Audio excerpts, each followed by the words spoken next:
3, 2, 1.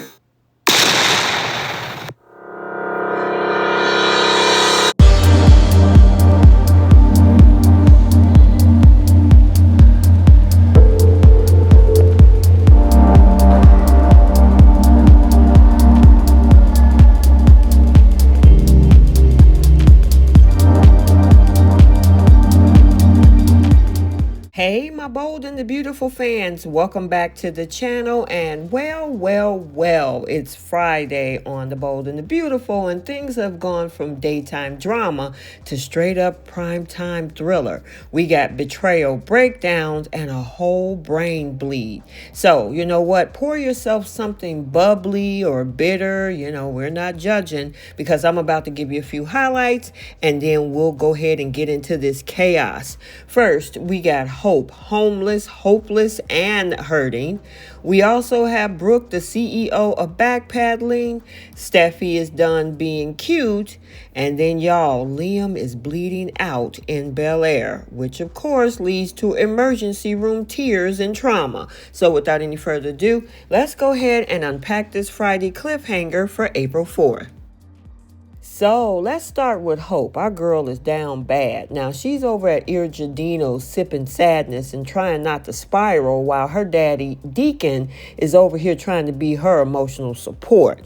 Now Deacon is like, look, you can move in with me and Sheila. I'll always have your back, even if you low-key hate my psycho fiance. Now Hope is over here checking her messages, seeing texts from Brooke begging her to come home, and yeah, Soapy's the drama of it all. She looks at Deacon and says, well, Mom chose Ridge over me. And Deacon is pretty much ready to throw hands with Ridge, Carter, Steffy, and whoever else thought it was okay to gang up on his baby girl. He's giving ride or die dad. And honestly, yeah, we're finally getting to see it. Now, Hope then spirals even more and start reminiscing about Liam, which is an interesting sign. She says her life has gone off the rails since that divorce. And Deacon, trying to be the voice of reason, is like, baby girl, show yourself some grace. You've been through it. But let's keep it real. When you're thinking about your ex and your mama betraying you, you've been exiled from Forrester Creations too.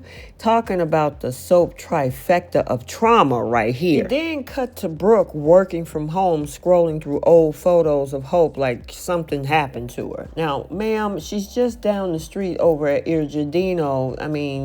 Relax.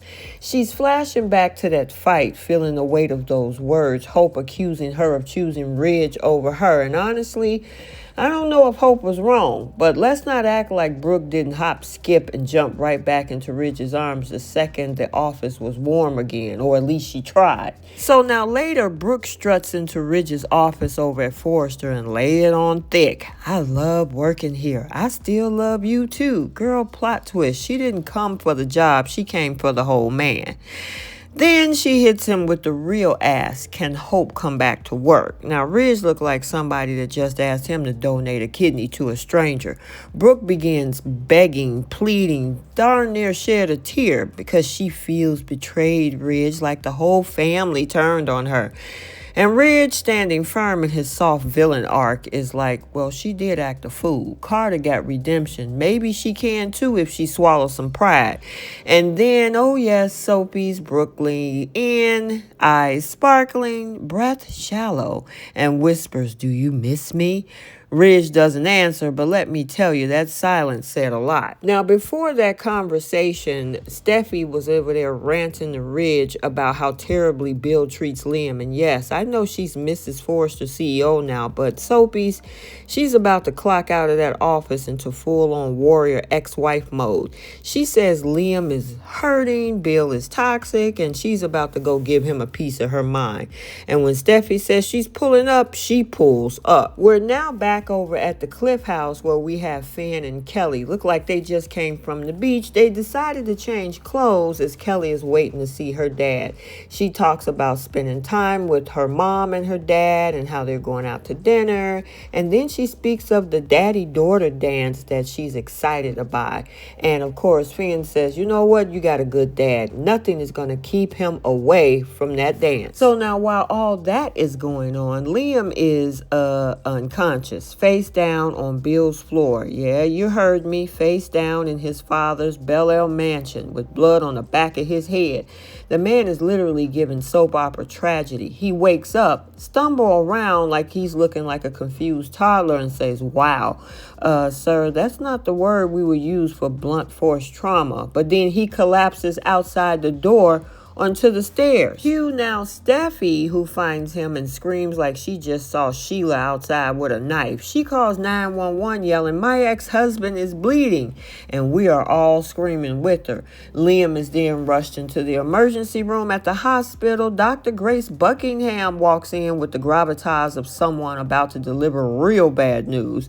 She says the words no one wants to hear on a Friday: intracranial hemorrhage. Yes, Opies, that's code for his brain is doing very bad things right now. Steffy is a mess, full sobbing, screaming, yelling that she can't lose him. And just when we think it can't get any worse, flatline. That's right, y'all. The scream went flatline beep. And the soap god said, "Happy Friday." Now, yep, we leave us with a cliffhanger. Okay, so there you have it, and let's review. Hope is couch surfing and reconsidering every decision she's ever made. Brooke is trying to slide her daughter back into the building and maybe slide herself back into Ridge's bed. Steffy is ready to punch Bill in the throat for hurting Liam. Liam has a brain bleed and possibly temporarily, who knows, it's a soap. Hopefully he's okay. And everybody's emotional stability is hanging on by a thread. And it's only Friday. So hit that like button, subscribe for more tea, comment below. Will Liam survive? Will Ridge ever say yes to Hope again? And do we trust Brooke with that "I miss you" moment? Or is she on her manipulation tour 2025? Until next time, stay bold, stay beautiful, and we will see you next time. Bye, Soapies.